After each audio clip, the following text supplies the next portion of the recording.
కాంగ్రెస్ పార్టీలో ఉన్న కొందరు కుక్కల మాదిరిగా కక్పై నిత్యం మొరుగుతున్నారని బీఆర్ఎస్ సీనియర్ నేత క్యామ మల్లేష్ మండిపడ్డారు. హైదరాబాద్ తెలంగాణ భవన్లో ఆయన మాట్లాడారు.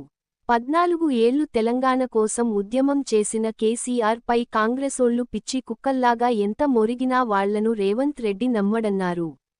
గతంలో కేసీఆర్, కేటీఆర్ కాళ్లు మొక్కినోళ్లు ఇప్పుడు ఇష్టం వచ్చినట్లు మాట్లాడుతున్నారని, చరిత్ర ఏంటో ప్రజలకు తెలుసన్నారు. కేసీఆర్ గారిని శపిస్తే భగవంతుడు చాలా గొప్పడు. మనం హిందువులం కాబట్టి ఆ దేవుణ్ణి నమ్ముతాం.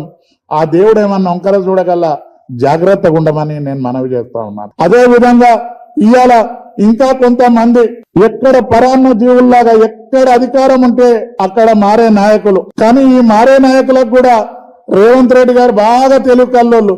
వీళ్ళు లేకంటే ఆయన దేడు, వీళ్ళకన్నా 4 వాళ్ళు ఎక్కువ షారు. అసొంటోళ్ళు కొంతమంది చిల్లరగాళ్ళు మనం గ్రామీణ ప్రాంతాలలో చూసేది. చిన్నగుండంగా ఎర్రి కుక్క అని ఉండేది. అది ఎవరు కనబడితే ఆయన మీదకి బోవు బోవు అని కరుచుకుంటూ ఉరికేది. ఆఖరికి ఆ ఎర్రి కుక్కను రోడ్డు మీద పోతుంటే ఆడొక రాయితోటి ఈడొక రాయితోటి ఒకటి తెలుగు కల్లోడు తెచ్చి తడిబట్ట తీసి దాని ముఖం మీద వేస్తే చచ్చిపోయేది. అసొంటి కుక్కలు కొంతమంది ఈ నగర శివారులలో ఉండి పెద్ద ఆయనని కానివ్వండి, కేటీఆర్ గారిని కానివ్వండి, హరీష్ రావు గారిని కానివ్వండి, నోటికి వచ్చినట్టు మాట్లాడుతా ఉండు. సిగ్గుండాలి. నీకు రాజకీయ పునర్జన్మనిచ్చి ఎంపీగా అవకాశం ఇచ్చి హైదరాబాద్ పార్టీ ప్రెసిడెంట్ గా అవకాశం ఇచ్చి 5 ఏళ్లు ఎమ్మెల్యేగా ఉండి వయసు సిగ్గు శరాన్ని వదిలిపెట్టి నువ్వు నీ కొడుకు కేటీఆర్ గారి కాళ్ళు వంగి వంగి మొక్కి ఇలా నోటికి వచ్చినట్టుగా మాట్లాడుతా ఉంటే ప్రజలేం గుడ్డోళ్ళు గారు. నువ్వు కాళ్ళు మొక్కింది గత 10-20 ఏళ్ల కింద అంటే ఉండకపోయేది.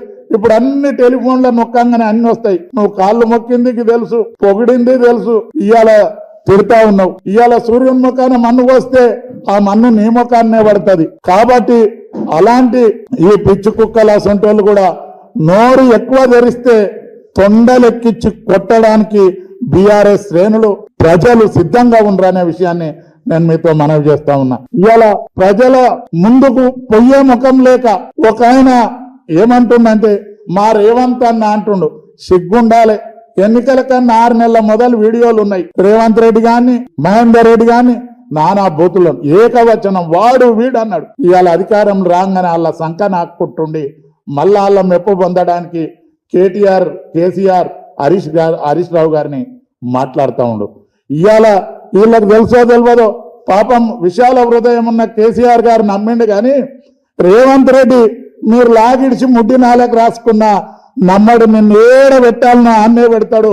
గట్టు మొరిగిన కుక్క గూదెల్లి సచ్చింది అన్నట్టు మొరిగి మొరిగి నీ పని అయిపోతుంది. కానీ ఈ కేటీఆర్ గారికి, హరీష్ రావు గారికి, కేసీఆర్ గారికి జరిగే నష్టం ఏమీ ఉండదు అని నేను మీతో మనవి చేస్తా ఉన్నాను.